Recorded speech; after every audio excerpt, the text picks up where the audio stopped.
So stoked to be here. A huge thanks to all of you for being here, for KU for having us, Jeremy for bringing us out and taking care of us. We've had a really great time. Your campus is awesome. It's huge. You have a lot of great resources here. We're stoked. So I am Colby. I'm one of the creative directors and co-founders of Jolby. I love to write, to draw, and I'm currently obsessed with Dungeons and Dragons. My name is Josh. I am the other co-founder and creative director. I have a wonderful little family. I like to forage. I like to paint abstract coral. And I'm obsessed with food to the point where I have a website where I catalog everything that I eat in Portland and how many times I've eaten at different restaurants. So I'm pretty obsessed with food. So all I've wanted to do since I've been in Kansas City is eat. And yes. Got a good amount in. It was good. Cramming in a lot. So since we're all the way out here from Portland, we want to share with you a couple fun facts about Portland. Fun fact number one, we have really famous airport carpet. It's quite ugly. People land, they take a photo with their feet on it. Top right, kind of middle, this person isn't even wearing shoes. That's how much they like their feet and the carpet. And then the larger photo is a person who is wearing a print of the carpet on a sock on their foot on the carpet. And it's quite meta. It's very weird. But if you come to Portland, you're probably going to take a photo of it. Second fun fact, we have the world's smallest park. It's called Millen's Park. It's real life. It's 2 feet in diameter. It's in the middle of a real busy intersection. And you can watch as people dress it up all year. They put action figures in it. They put ornaments on the little tree there. Almost get hit by cars because they're taking photos of it. Oh yeah. It's ridiculous. And I think it's recent that they put the park sign in front of it. Before it was just like a hole of dirt. You know, it's like, oh, this is world's smallest park. We have very famous donuts. Voodoo Donuts is people freak out. They come from all over the world. Sober us is like, these donuts are terrible, but drunk us are like, give us those donuts. We even got a coffin full of donuts once for a party with a friend, and that's fun. You can eat all the donuts and then get inside the coffin if you choose. We got here on Tuesday night. Like I said, we had never been to Kansas City before. I lived in Chicago for a little while, so I was glad to be back in the Midwest. But yeah, we had an awesome time. We did a workshop yesterday with AIGA. It's called Ride the Weird, and we had people come together and collaborate and draw and just get real wacky for a little while. It was super fun. Yeah, we had a really good time. Came here today and got to hang out in Lawrence, and yeah, it's been really good. Happy to be here. But before we get started, we want to tell you a little bit about our studio, because this isn't going to be like a portfolio show. We're just going to show you a little bit of work and tell you a bit about us. We are a design studio that makes for the better, and we do this through design, illustration, and thoughtful, creative problem solving. It started in 2003 when we met in school. We both admired each other's projects, and we talked about doing something after we both had graduated. And 15 years later, we collaborate and work together every day. It started as 2, and with lots of trial and error, we're now a team of 11, brought together by the cosmos to solve problems, make beautiful and functional design that makes someone's day, life, or business better. And hopefully, we can make people smile. In a couple of weeks, we celebrate our 9-year anniversary of being a studio, and what started as a dream, an idea to do something different, has turned into a pretty radical monster of a company. As you can tell, we don't take ourselves very seriously Yes. with all of our studio photos. We've gotten the chance to work with some really amazing clients over the years. Here's just a small bit of them. We tend to work with around 55 to 65 clients a year, and some of them are year after year repeat, but we get a lot of new clients each year, which tends to be really awesome for our team to get to work on a lot of different things. We do stuff with small coffee roasters all the way up to giants like Disney and everything in between. Our only Kansas City client is water.org, which we started working with 2 years ago and been working out, and it's awesome. Got to see them, that was fun. So here's just a small sampling of some of the work that our studio has done. We do design, illustration, packaging, event design and production, like the build out of an entire event. We do animation, we do all sorts of stuff. But yeah, like I said, this talk is gonna mainly focus on things that other than just our portfolio. So I just wanted to give you a little hint into what we do in the studio. We have some pretty talented folks, which makes for all that stuff. We're very lucky. So today, we're gonna talk to you guys about 6 principles that have defined Colby and I's careers over the past 15 years as we've been collaborating together. Getting Jolby to where it is today has been really fun, very hard, but also really life-changing for our lives and our career. And I think that our story getting here is pretty different from other studios. And as the creative directors of a studio that makes really fun, happy, bright, colorful work, we can easily say it's our dream job. We're very fortunate that we built our own dream job. And all that work has provided others with their dream job too, which is awesome, all those clients, all that work. So how did we get here? How did we land all that stuff? Maybe we had a ton of money and it was just waiting for us. No, that is not a thing. That did not happen. We actually started Jolby after we got laid off from our jobs. We both worked at the same agency. And we had $100 in our bank account because that's how much you needed to open the bank account. So we had $100 seed funding to start our studio. So money did not get us here. So maybe we had a ton of connections. Maybe that's the reason why. Also not the case. We had very few connections or clients. We both had worked at agencies before, but we didn't really take advantage of making those good connections. So that didn't help us at all. Maybe we had really long careers and we just kind of glided into owning a studio. Nope, that didn't happen either. We had both been in the industry for about 4 years prior to starting the studio, and we had very little knowledge of what it would take to own a business, let alone survive starting a business for 9 years. We just knew how to make art together. So it wasn't that. So it's got to be luck, right? It's just pure luck. We don't think so. We were very, very fortunate to have met each other when we did, to find another person with that same work drive and same drive for life. I'm sure some of you probably recognize that early with some of your other classmates, like, oh, I really get along with this person, we collaborate really well. Josh and I were sitting where you were 15 years ago, sure. And we took the plunge. So what did get us here, we think, are our principles, and that's what we're going to share with you today. So our first principle you can equate to a lot of stuff in your life, but particularly your career, or the careers you're going to have. You have expectations of the work you want to do, the people you want to work with, and who you want to become in the creative world. But the reality is it may never happen, or it may take a long time, or it might manifest in ways that you can't really predict or know with what your expectations are.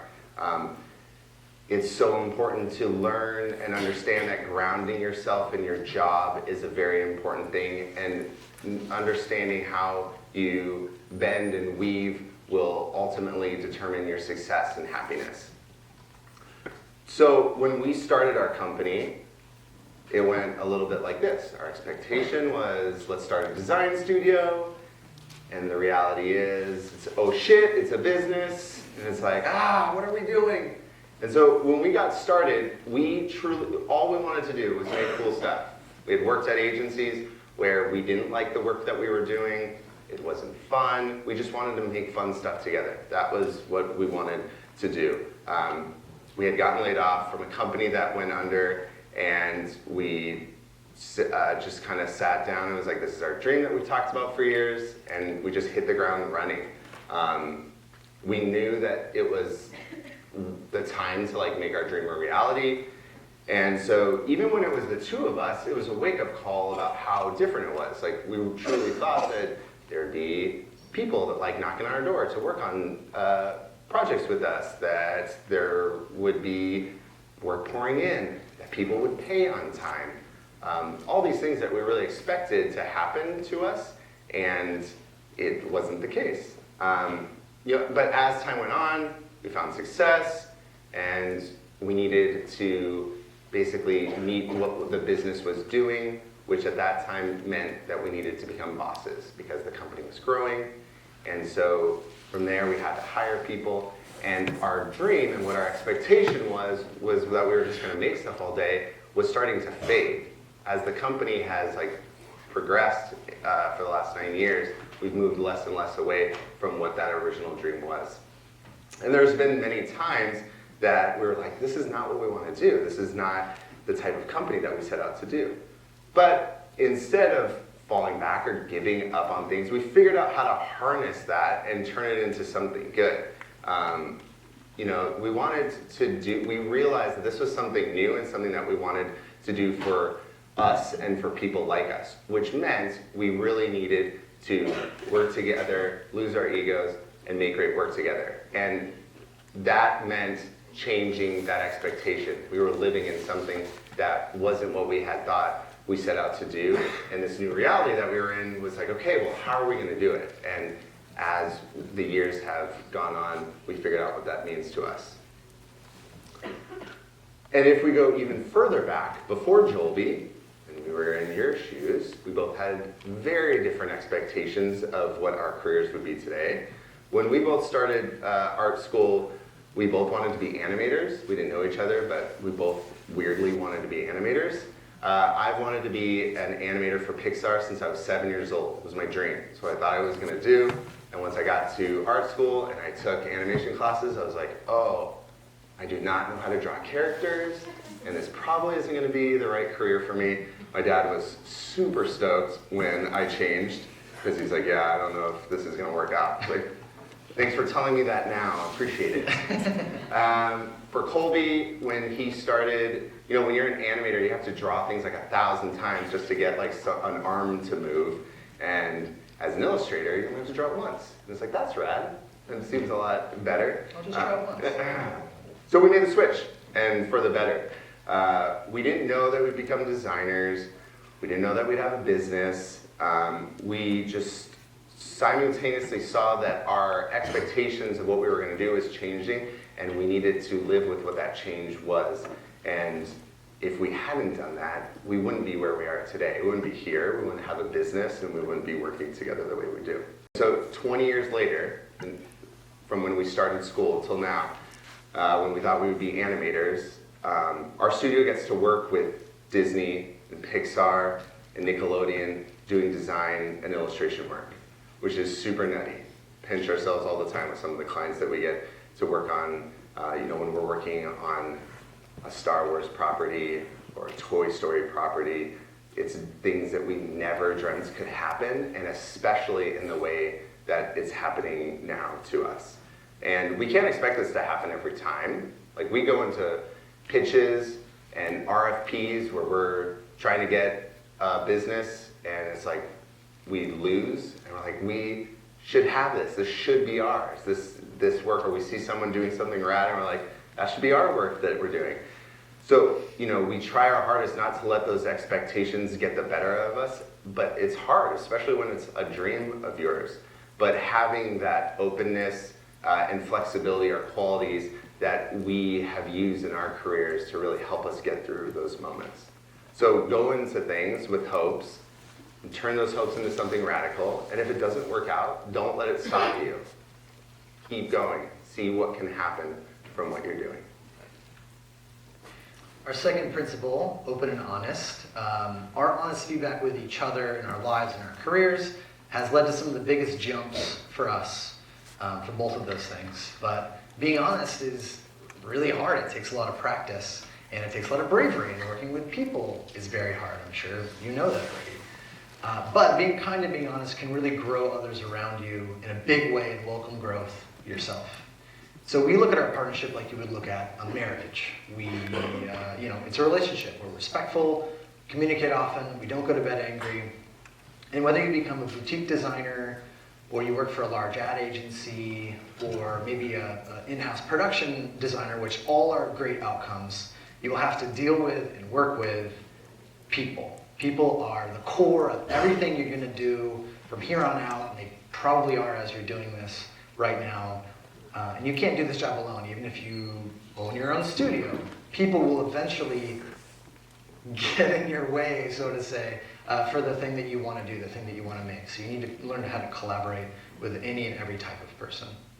And we're very lucky to have such a great crew that we can collaborate with every day. So something we do in the studio to help push each other and to stay open is called open and honest. And it's a phrase that we use. And when it's said out loud, it's supposed to disarm someone so you can have a really open conversation with them.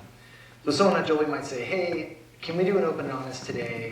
How you critique my work really upset me, hurt my feelings. Can we just talk about it?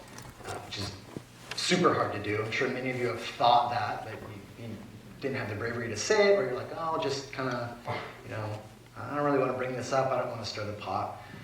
But what this really means is, hey, can you let your guard down and let mine down? And can we just squash the beef and move on so this thing doesn't percolate into a hurricane in 3 years and then that person leaves the studio? So we try to address things as they come up in the studio. It's very difficult, but it's incredibly rewarding. And everyone in our studio has been prepped the same way creatively, so you can receive creative feedback from any part of the organization. So if the intern has the best idea in the room, we listen. Why deny that idea just because it came from someone who you didn't think it should come from you? You might look for it to come from the art director, but if it comes from the delivery guy, take that idea and give him credit. It's awesome. When you open yourself up to honesty and critique, your work gets infinitely better. That is what has made our careers, is that we continue to push each other without ego. And if you remove your ego from the equation, you put the focus on the work itself, and it makes your work get better. So a good question to ask yourself is, how can I make my work better from here on out? And Josh and I have been doing open and honest since we met in college.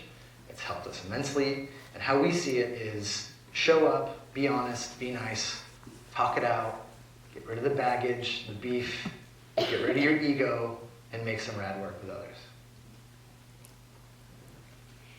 Exploration and discovery have been a huge theme for us as collaborators in our career.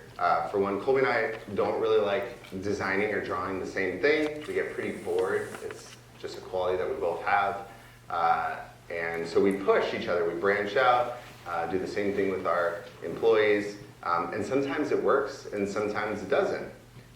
But for us, the idea of exploration comes when you actually explore. For me, for our illustration partnership and what I enjoy doing, I like making textures and patterns. That's kind of what I bring to the table. And I just sit down and make for no reason, just to see what can come out of my hands and just do it for play.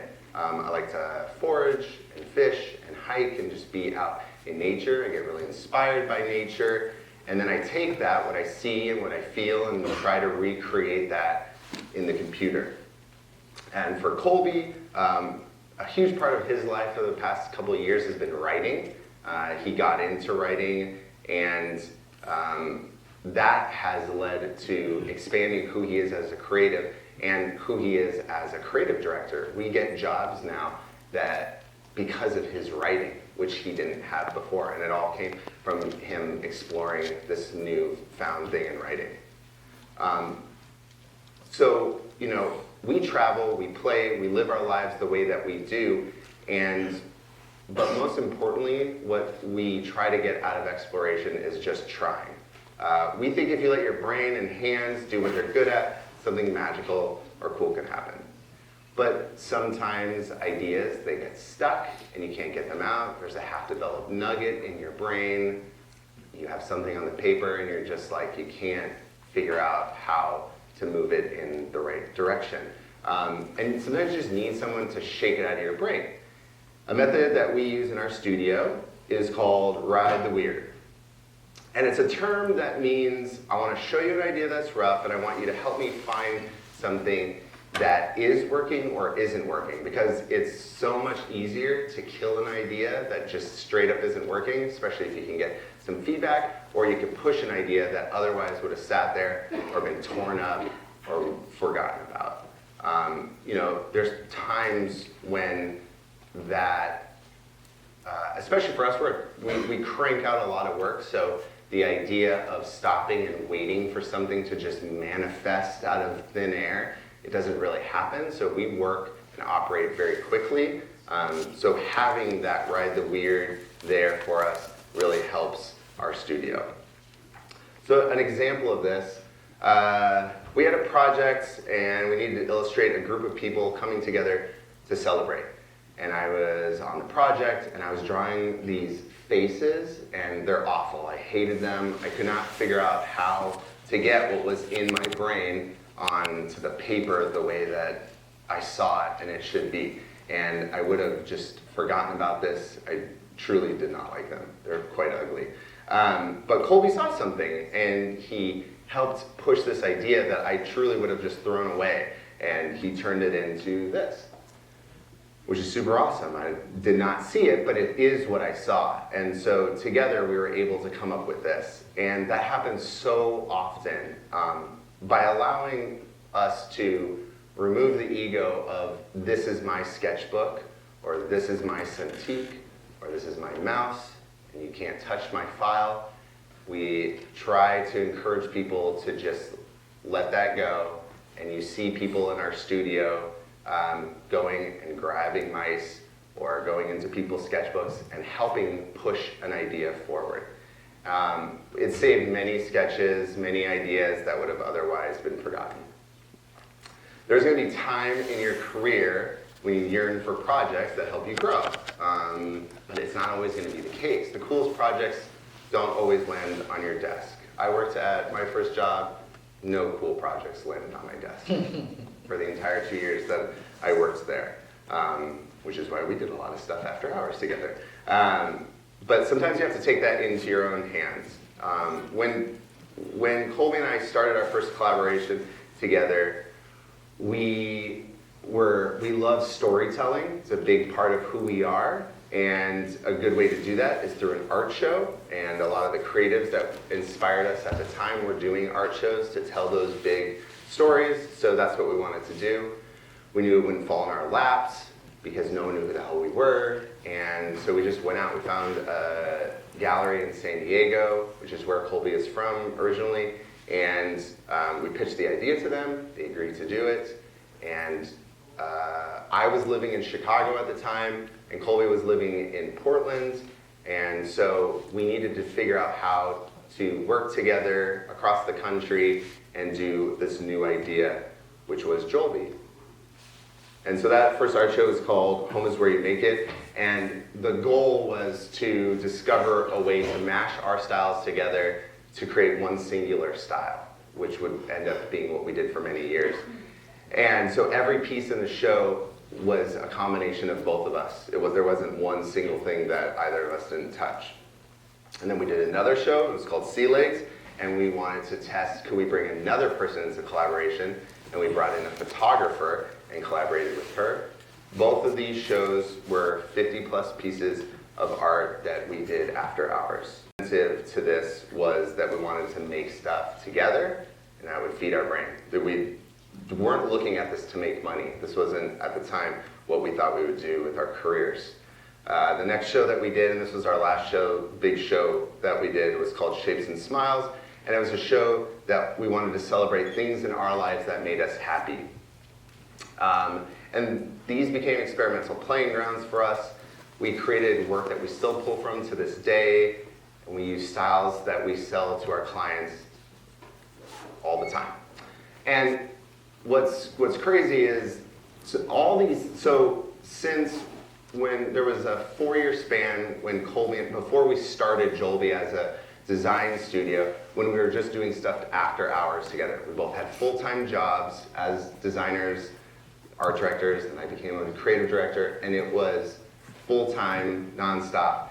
And then we did all this stuff after hours. In that 4 years, we created over 550 unique pieces of art in and for art shows or children's books together after hours. And it was all because we wanted to explore and try to discover something new for what we were doing. And that exploration for us helped to really solidify like the foundation of how we'd work together and how we would build together. And as the years move on, we do less and less of that because we're the creative directors, we're the partners. We have to do so much more during the day that makes sure the roof stays over our heads, to inspire our designers, to make our clients happy, to get out of the way so that they can make a lot of really rad work under the Jolby banner. So we've been experimenting with, well, how do we find that particular type of joy? Because we obviously still love how we're doing things at Jolby. How do we do that and fill that stoke tank after hours? And so separate from Jolby, we have a couple side projects that we want to show you. For me, a few years ago, I was in Japan with my girlfriend. We were in Tokyo, and we were eating at this little ramen joint, and I just love that logo. It's so geometric, and I was just staring at it and thinking, this logo needs a face, because that's kind of what I do. I just draw cute faces on things. That should probably be my new title, Cute Face Drawer. And so I found these Posca pens, very buttery, acrylic paint pens, and I went back to our hostel and I just started drawing them, and I was using the noodles for hair, and they're very happy. Well, most of them are happy. I think there's a frowner in there somewhere. But it's just really positive, happy food art. And so I called them Noodle Buddies, and I kept drawing them while we were on vacation. We come back and I'm just giving them away to people, and watching them just smile and light up as they get a little noodle buddy was like the perfect transaction for me. Like I didn't really care about money in this. I just like, give me a happy reaction, please, was the exchange. And so I get back from the trip. I've maybe drawn 300 of them at this point. They're all unique. There's a little T'Challa commission noodle buddy up there. There's a Donatello noodle buddy. But I get back and I call Josh with this dumb idea that's stuck in my head, and I needed him to either free me of it and say, no, move on with your life, or to push me into it, because I was really on the fence about it. I said, I'm really inspired by how the Japanese, there are vending machines everywhere for food, and particularly to order ramen. Wouldn't it be funny if you could go to a vending machine and get my noodle buddies from it? And he was like, dude, do that. Just try it. Just do it. There's this craft fair coming up. Go for it. And so what I built was this analog vending machine. Here's my friend, she's ordering, and Josh is inside the booth, and he pulls the art, and he's going like, what kind of ramen would you like? And he's just being crazy, and he's shoving the art in the dispenser. And this was kind of like before, just handing a noodle buddy to somebody just wanting a smile and not really caring about the money. Those faces right there were why I wanted to do that project. And also, the lady behind them being freaked out was a bonus. A bonus add to that. But yeah, this was a really, really fun, really rewarding project to spend my downtime on. A couple years ago, I got into a real bad creative rut. I pretty much hated everything I was making. I had a really hard time making anything at all. I was just creatively drained and couldn't shake it at all. I was on a trip down to California. This is the most Portland hippie thing that you will hear. I found some super rad eucalyptus bark laying on the ground. And I was like, I gotta draw on that. It's just like perfect buttery paper that I had to draw on. And I started drawing these abstract, what was in my head, coral. And I couldn't stop drawing them. And I didn't sketch anything. I would just start drawing these things. And I got back to Portland, and I bought some really big canvases and just started painting these big gestural abstract corals, just put on music and would jam out. And it was awesome. It was the first time in a very long time that I was starting to feel like a creative again. As when you become a business owner, that you'll hear a bunch from us, is different. It's so different than you would expect it to be. So this was a really awesome, freeing thing for me. I am a creature of, I need to have purpose for what I am doing. And so for me to continue doing these, I needed to have a reason to do it. And so I asked a gallery, I was just like, hey, long shot, I have an idea for a show. Can I have an art show at some point?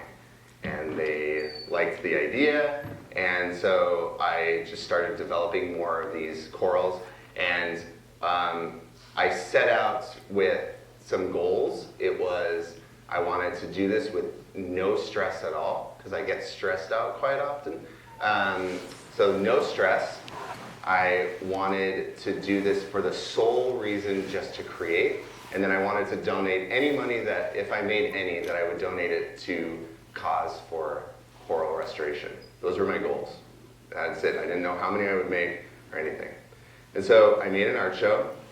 It was called Shapy Seas, and it was these abstract coral paintings, and it was awesome. It was the most meditative type of design I have ever done, and I continue doing them to this day, and it has, I've explored so many new kinds of stuff on my own, which I had never done before. I always just kind of waited till Colby wanted to make something, and then I would do it with him. But now I do these things on my own, and it's super freeing and rewarding. And then to top it all off, Draplin bought one, which was super cool. I have Aaron Draplin there, and he was just like, yeah, I'll buy that. It was crazy. This is the biggest one in the room. Yeah, it was awesome. Yeah. No, these are two examples of projects that Colby and I came up with that would have otherwise just sat in our book and died if we hadn't tried. There was no expectation of what would come from it. We just wanted to explore. It all goes back to that need for us to explore and that drive to discover what could be. So there, you would think that like we did everything for so long together. We made 550 pieces of unique art together that like we'd be super bummed out that we weren't making stuff together now. But we get to collaborate in new ways now as business partners, and to have each other to push for our own creative endeavors is super rewarding and awesome. And we continue to be Jolby, but in a very different way now. So from us to you guys, just start. Just try something. You will succeed if you try. Exploration will not land on your desk. You have to seek it out. People have always asked us who are the good clients, who are the bad ones, who are the disasters, which were the easy ones. Don't write it on your cards. We're not going to answer who the bad clients are. They want the dirt. Everybody wants the dirt on, somebody like Disney or something like that. But the way we see it, we've always chosen to take the high road. We've chosen to purposefully be positive instead of negative whenever possible. Everybody has bad days, obviously. And have good attitudes instead of bad ones, which means if we get a change that comes in, instead of going, oh, this client, and oh, of course the change would come from them. It's like, okay, well, what is it? And how much do we like them? And how good is this work? We make it more of a conversation. We turn it into part of the process versus, oh, I hate changes. It's just not how our studio operates. So this thinking, and this way of running our studio is a huge part of what makes Jolby Jolby. And there's 5,000 designers in Portland. It's not a huge city. But there's 5,000 other designers. And our studio is super talented. But talent is not going to be the reason why people want to come and work for two doofuses like us. We like to think our crew and our clients like to work with us because we choose to see the wonderful in the world. And we try to meet our clients in the middle to find the best solution that they need, not just something for our portfolio that we're just turning and burning and getting on with our lives. That's, the dream scenario, right? Everything's perfect. But sometimes it doesn't work out that way. Sometimes you get to a circumstance where you don't like the work you're doing for a client. You don't like the client itself, and you might start thinking in your head, oh, I hate this so much.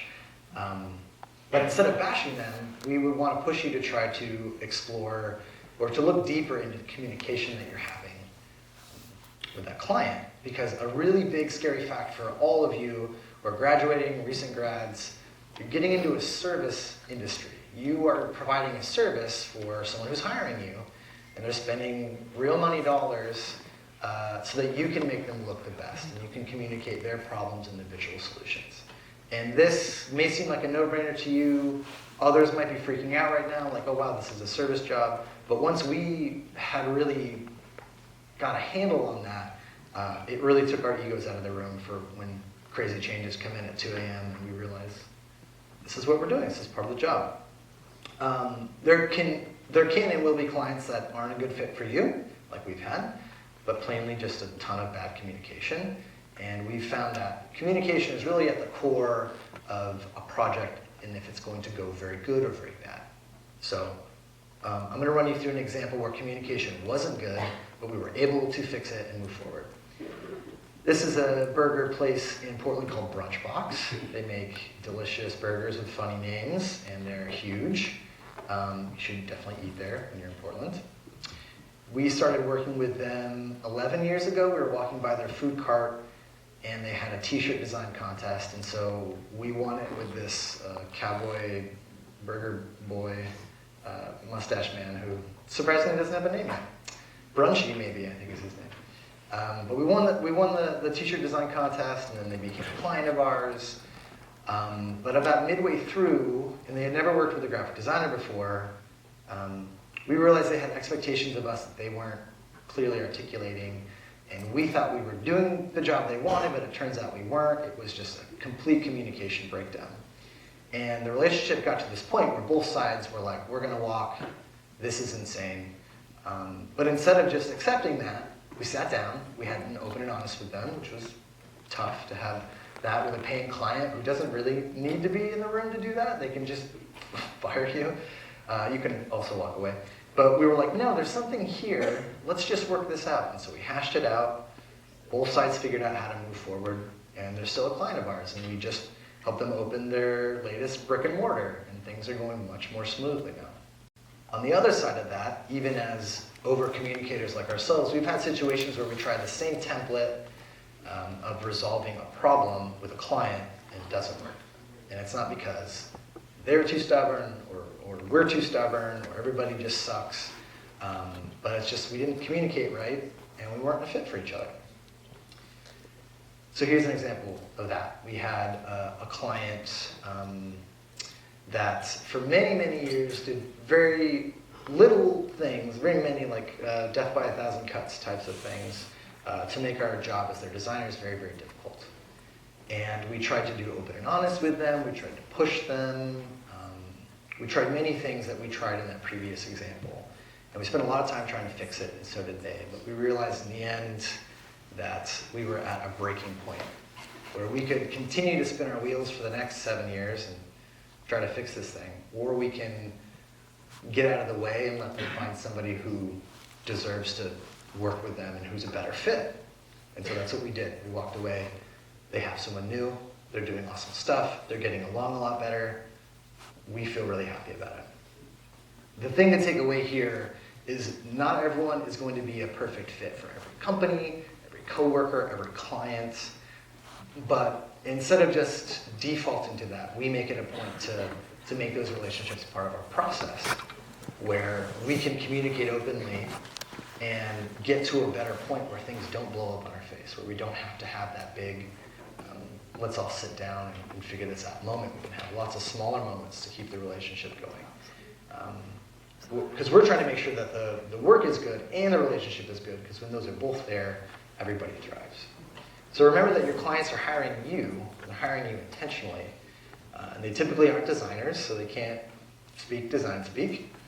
And it's our responsibility to take their needs and to translate them into visual communication, and also to keep them from using bad fonts, like Goodbye Burgers, Portland, Oregon.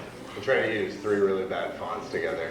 I think I succeeded in making a terrible logo. You did it, Josh, yeah. Please don't ever make this logo.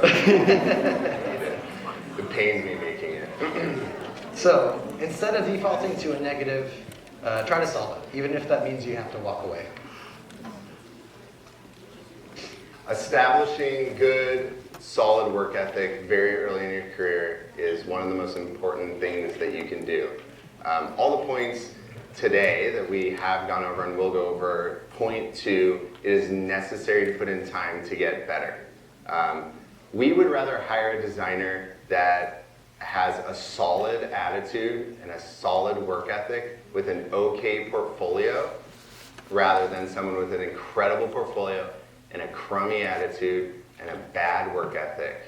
It's just how it goes. We can help train someone to get to the level creatively if they have a really great work ethic and attitude. Our work ethic and attitude has kept us going and has made us who we are as a studio over the past 9 years and in our partnership. It gives us the determination to push through and to come out the other side just a bit better. But sometimes working hard and working smart, they do not always go hand in hand. Right out of college, Colby and I started our very first project together, which was a clothing company called Substratum Apparel. We just wanted to make art together, no client, no expectation. We just wanted to make t-shirts together. It was our first project. We really thought it was just going to be a small thing that we did for fun, and it exploded. It blew up. We got investors, and it just kind of skyrocketed out of nowhere. And what we thought was just going to be for play turned into a job. And we didn't realize it at the time, but this was our first business that we were starting. And it would teach us a lot of valuable lessons that we definitely should have paid attention to when they were happening. So we started this on top of our brand new design jobs that we both had gotten after we graduated. And so we were doing those full-time jobs. We started this clothing company, and we were basically doing another full-time job. We were working 14 plus hours a day, 7 days a week for 2 years straight. No breaks. We just cranked on work. Too much. Making line after line, going to trade shows, trying to make this business, and it just exploded in our face. And we got burnt out really bad. We walked away from the company and everything that we had done for the past 2 years because of how it felt to be burnt out the way that it did. Do not recommend what I just told you. Please don't do it. We love working. Like if we were to, our culture before we started Jolby as a company, our culture was work. That's what we enjoyed doing, and we learned that we really loved doing it together. And that's what we took away from that experience. Like everything that exploded all around us and all the errors and trials that we went through, what we got out of it was the two of us liked working together, and that's what we held on to. That now leads to, we try to make sure that we talk about what burnout means with ourselves and our employees so it doesn't happen. So we don't have people get to the point where they feel they can't be at Jolby anymore because of how they're working or what they're working on. We really try to be over-communicative about what that means. This was also a lesson in balance and what work-life balance means.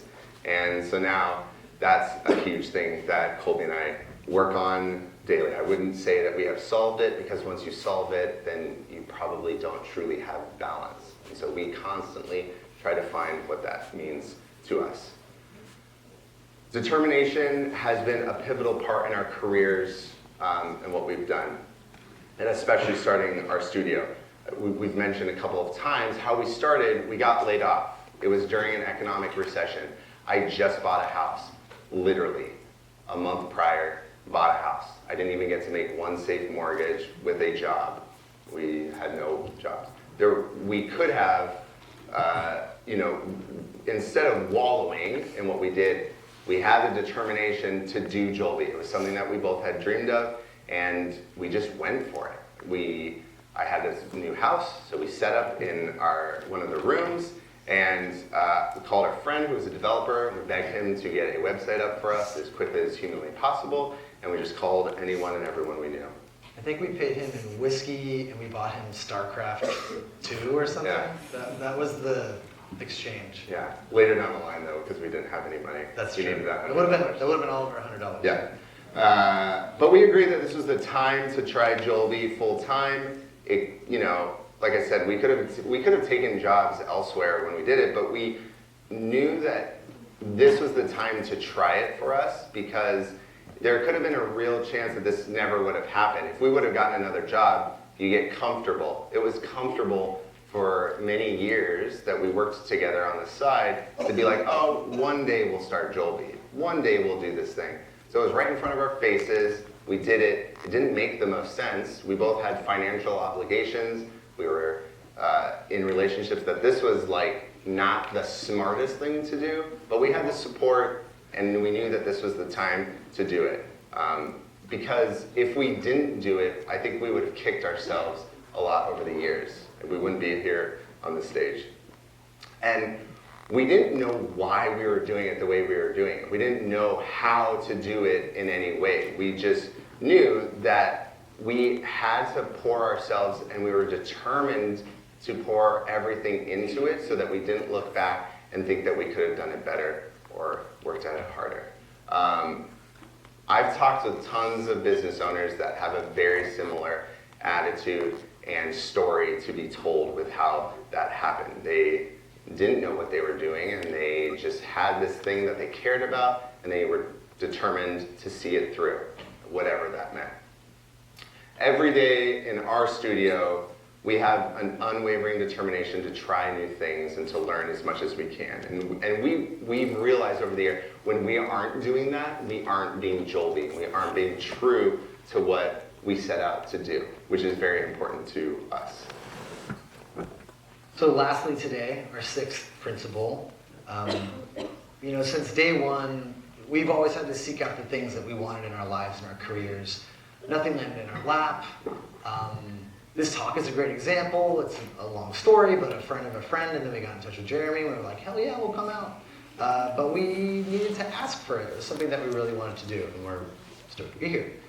So the type of work that we do and the way our studio functions, it's with the hope that happiness is at the very core, the very center, the very heart of it. And everyone in this room is choosing to pursue a creative career because it makes you happy. There's something about creating things that stokes you out, and that's amazing. What we get to do and create every day is fun and incredible. To start on Monday with a blank page, and on Friday you're sending a file to print or you're publishing something on the web. That's an incredible talent that everyone in this room has, assuming all of you are designers. And happiness in your life and in your career can help you at times when you need to dig in and use some of that grit. So something that makes us really happy is how we get new clients, and it's something that we call the dream list. One of the things we discovered in the beginning was that if we're going to pour our entire soul, brain energy into this, we need to love the clients that we work for and the type of work that we're doing 110%, because we've been at agencies where we didn't like either of those things to the fullest, and we needed Jolby to really be that, which is a scary thing when you start a studio. You think, oh no, what are my clients going to be? I just did a logo for a coffee shop. Am I only going to do coffee shops forever? Like, we had to be really intentional about that. So we decided to make this long list. It's called Dream List of clients that we would just be enthralled to work with, to do anything with. And we did this from day one. We continue to do it to this day. And a bunch of the clients on that slide at the beginning were ones that had been on our dream list that took 4 or 5 years to check off. And sometimes it was just a little thing, sometimes it was a big thing, but we began some of those relationships very early. This is our first promo that we sent out. It was a mailed screen print. It was personalized for whoever we were sending it to. We made this huge list of people we wanted to work with, and we were able to get our foot in the door just a little bit to start some of these relationships early and then watch them blossom over time. Huge team with many different interests and passions. And so our dream list is times 11, and it's so deep now, and there's a whole one on crafting and makeup and beauty. It's everywhere, and it's in such a rad place for us, because those aren't our passions necessarily, but we know that we can bring the Jolby into those different industries. And so these are an example of some of the other things that we make to send to clients to either get their attention or as a client gift. We'll send some of these rad stuff to them. And over the years, we've discovered aspects about Jolby that's other than the work that we do that really brings us happiness. For one, we're really proud of our studio's culture. These are all of our weirdo, awesome employees up here. We love them very much, definitely believe in them. Yes, that is Josh and I in one t-shirt with 2 head holes, but only 2 armholes. And we smashed cake in each other's face for our anniversary last year. It was great. It was very real nice. Yeah, it was super cool. So as two dudes who just wanted to show up to work every day and maybe work in the same t-shirt, that's not weird, we didn't know what culture was. Culture, like Josh said, culture was, let's go, let's work, because work equals paycheck, and then let's stop work and sleep, and then wake up and continue to work. That was our culture as two dudes. But the more people we brought in, the more we realized, hey, we don't have an actual culture. And we were incredibly honest with everybody we brought on early, well, still to this day. Hey, thanks for joining us. We have no idea what we're doing. Okay, get to work. And that allowed them to give us a lot of feedback on what wasn't working for them, as how we would be bosses to people, or how the culture was or wasn't at the time. And so they helped us craft this culture both with and around them and around us, where now we have this magical playground that we all get to frolic in every day. We're also very happy we can offer a work environment that's 9 to 5 most days. You know, it might be a day or two each month that goes over, but it's pretty reasonable. We can all go home to our families. We have unlimited PTO so that everybody can travel, explore, fill their stoke tank, do an artist residency or something like that. And it was a really big discovery for us that happiness can be way more than just the type of work. It can be more about the people and what they bring. And every new person, every person up there has added 1 or 2 really interesting or unique things to our culture, and we know it will continue to just snowball and evolve as the years go and as we collect more weirdos. And just as happiness can fill that stoke tank, sometimes it's super hard to find and then maintain that. There's been challenges over the years that made us question what it means to be happy. And we both make it a point to regularly talk about that, because the mental health behind running a studio or choosing the career that we got into and pouring yourselves into something requires a lot. Owning a business and being a boss is very, very hard. We're looked at every day to know what we're doing, to guide people and projects down a path for success. And we got into this not knowing that we would ever be a boss to anyone. We learn every day that we don't know what we're doing. And learning that and saying that out loud is a very unsettling, not very happy thing to think about. When you're surrounded with amazing things, when you get to design something for Disney and you're helping a company launch, like those are radical things, but then you're constantly learning about who you are and the things that you aren't doing right or need to get better at. And that's super hard. And that's not a fun thing that I would say that we like.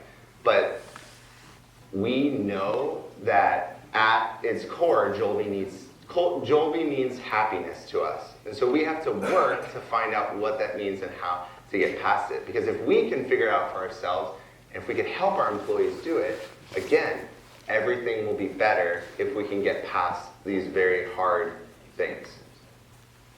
We're super fortunate to get to work on the things that we get to do and to make people happy doing it.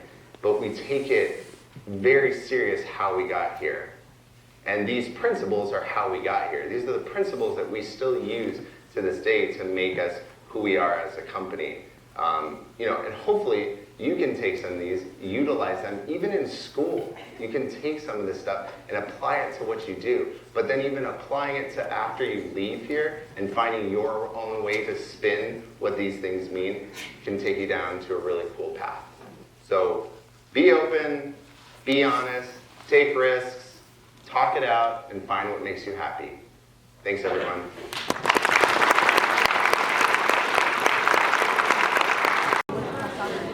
Way back there, you're going to have to yell real loud. What's the hardest project you've ever worked on? Wow, out of the gate with a good question. Do you have one in your brain? That look is scary. Oh, we had the hardest project that we ever had to do.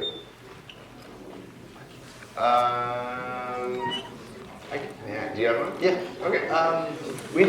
We did a rebrand for Stash Tea about 2 years ago.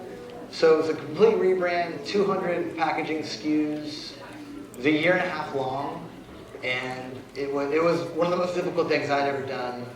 I had to pitch logos to 70-year plus old board members who did not care about design.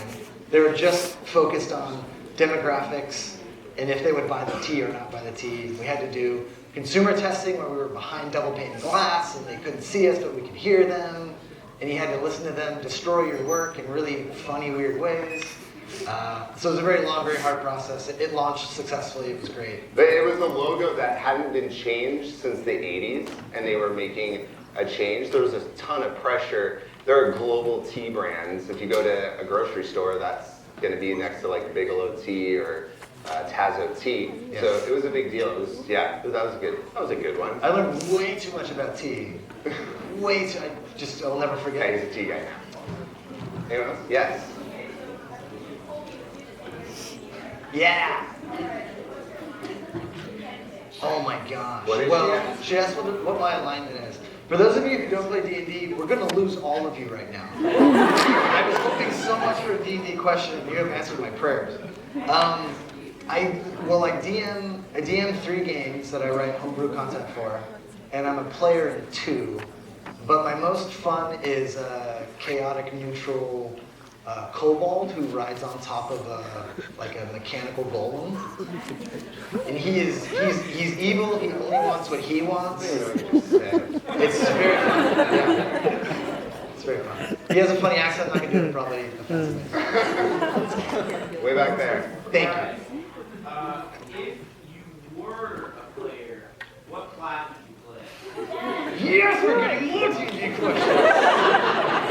Is anyone having like hockey questions? Is that the D&D crew up there? If I was a player, what class would I be? My favorite class. Oh my God, we're losing so many people. My favorite class to play is a lawful good paladin. He's like the White Knight. He was on like a path of glory, but disgraced his family, and he has to like make up for it. So he gets really dark sometimes. But he's also like a cop, like, hey, don't steal that stuff. No beheadings, that kind of thing. Anyone else? Yeah. So this is you guys did some stickers for Google Hangouts at one point. Yes. Yeah. Was there a design that you guys really felt strongly about that you put at the end? So the All question, of them. They all got cut. you want to repeat the question? He asked, we did a project for Google Hangouts. We did a bunch of stickers, I think they're just called stickers, Yes, right? stickers. Yeah. We did a ton of animated stickers. And he asked, was there any of them that we really liked that got killed in the end? And that is an interesting project where this happens a lot to studios and to us. We did that, and we did tons and tons. Like each of the characters that we made for these stickers, we had to make emotions that people would use, like when you use like your emojis and stuff like that. So we had to do so much work for them, and at the end, all of them got cut and they went into a different direction. So it's hard, it's super hard to go down that path and go that long and get so stoked with something and it gets killed for some reason. But there's I think we've learned how business works now, and so where you get bummed out, you also understand there's a business decision that didn't lead to those happening for a reason, and so then we have to explain it in that way to our employees, which is hard. But yeah, all of them got cut, so we were super bummed. There was this really radical turtle that we were developing, Yeah. and it was this grumpy old turtle, and that was the best one. That was good. That was the best one. You've had your hand up for a while. Yes, it's good. Okay, so how often do you guys do an animation project, and what is your favorite Disney/Pixar movie? Wow. So the question was, how often do we do an animation project, Yeah. and what's our favorite Disney or Pixar Yeah. film? This one's all you. We do quite a bit of explainer videos, which are animated, and we do a lot of just short, the stuff that we get to do with Pixar, for their stickers. We did a ton of stuff for Frozen, and we got to do a ton of stuff for Toy Story recently for International Dog Day. We did the Pixar dogs. We got to animate those, which was super cool. So a lot of projects that we do, they just are so varied in length, but all of the Disney projects are, we need this in a week. Can you please animate this thing? We need this yesterday. Yeah. Can you animate this? Yes. Yeah, we had to do stuff that they didn't anticipate for their launch of Disney Plus on Monday that we worked on this week. So those are the kinds of things that come last minute with that. My favorite is probably Finding Nemo. Mine is the Incredibles, the first Incredibles. Yeah. Yes. Yeah.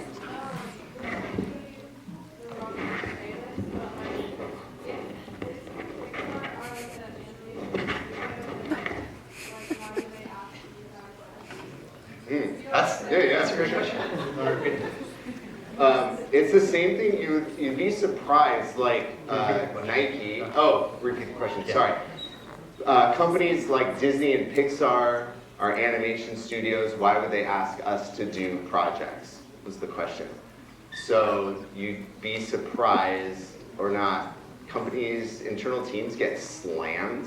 They're very busy, and a company like Pixar, where you think that just because they make animations and the graphic things that's what we interpret them as, their actual graphics department, or like for Pixar and Disney, they have a different team that does it. Nothing happens at actual Pixar that we get to work on. So those teams are bogged down and they have to hire out. It's the same thing, like we do a ton of stuff with teams at Nike, and they get so bogged down with work that they can't do that work, and so then they hire out. So they're just looking for people that, especially Disney and Pixar, because you have to interpret a property that we all love and admire, and so they look for artists that can take an interpretation and still make it look true to what it is, but graphically.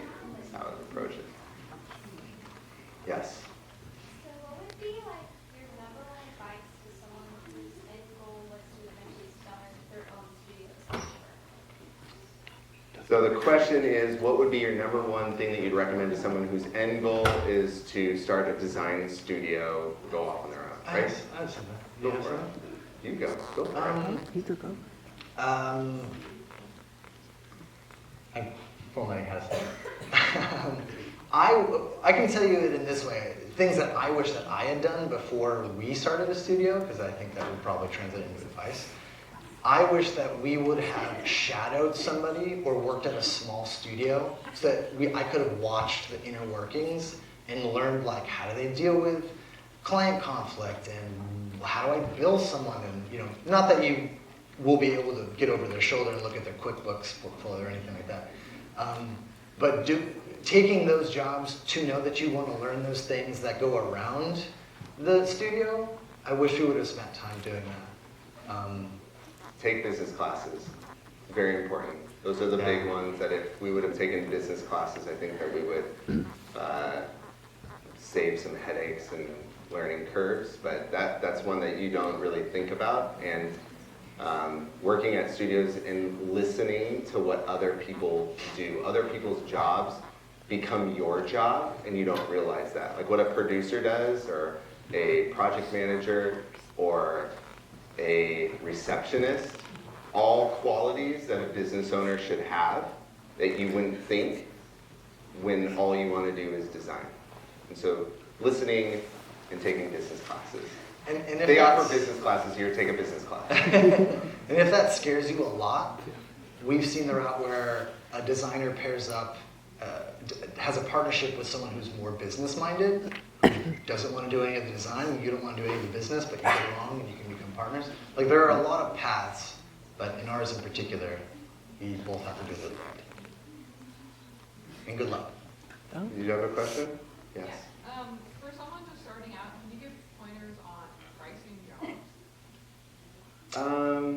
Yeah, you kind of have to figure out how you want to go about it. If you want to do things based off of hourly, like what your hourly rate is, and then how much you want to mark it up for a an overhead cost. Or you could figure out what's just called value-based pricing. So what is your value that you're bringing? And if you can articulate that in a great, thoughtful way and go that way. We do a hybrid of, we use hourly to figure out where to start and then work in the value of what Jolby could be. But everything is different because we don't really, there's some companies, small companies, big companies, that have like a minimum. They won't work with a client unless it's X dollars. We don't do that because we have learned that we can usually find if there's a way to work with a client, and we just have to reduce the expectations of what that client is. And if we're upfront with it, it's like if they come and they're